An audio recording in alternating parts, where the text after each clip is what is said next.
So we'll talk about scaling. First I'll show you the instruments. This is a sickle scaler, sickle shaped, and the other end is the anterior interdental, okay, used for interdental surfaces of anterior teeth. Then this one is a posterior jacquet. See, this has two different sides, and both these sides are adapted differently on each side of the tooth for posterior interdental surfaces.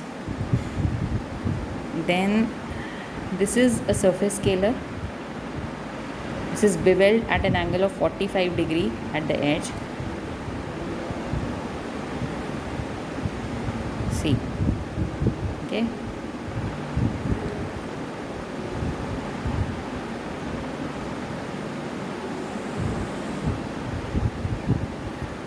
Can you see this?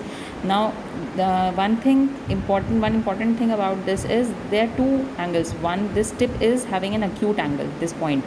So if we talk about, this is slant, edge is slanted, so it is having an acute angle on this side and an obtuse angle on this side. This I'll tell you how to adapt when I'll show you the scaling, okay. This surface scaler is used for removal of stains from the surface. Now this is a universal scaler, also known as a cumine scaler. Universal, as the name suggests, is used for any surface. This has two ends, a discoid end and a cleoid end, claw-like. Okay. Now I'll show you how to adapt the sickle scaler first. See, the sickle scaler is adapted accordingly because it follows the scalloped outline of the gingiva. It is inserted beneath the sulcus at an angle of 0 degree. Then an angle is given less than 45 degree, and it is engaged at the most apical edge of the calculus, and then with pull motion you remove the. Now see, this finger is acting as a finger rest, and I am using the modified pen grasp, and this is the finger rest, and then I am doing scaling. Okay, fine. Now this is, I have told you, anterior interdental. This is having a triangular cross section. Even the sickle is having a triangular cross section. This is used like this. So the tip as well as both the work ends are working. So if you are having any calculus or stains on this side, you can use it like this. If you are having on this tooth, then you can use it like this. Okay.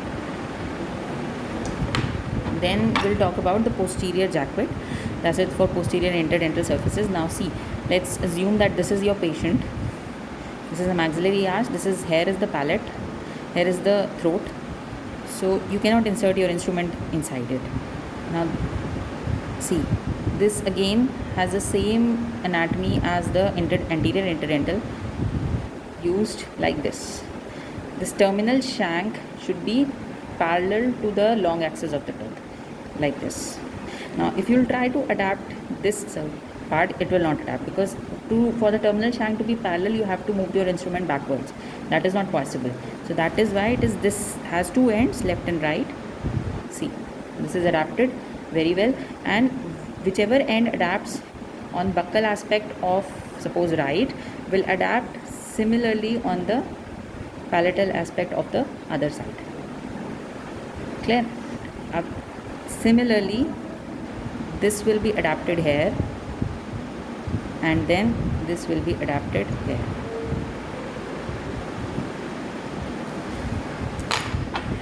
Then we'll talk about the universal scaler or the cumine. See, you can use it to remove stains or calculus like this.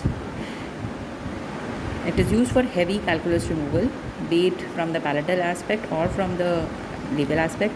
This is for the interdental spaces, claw-like and simple.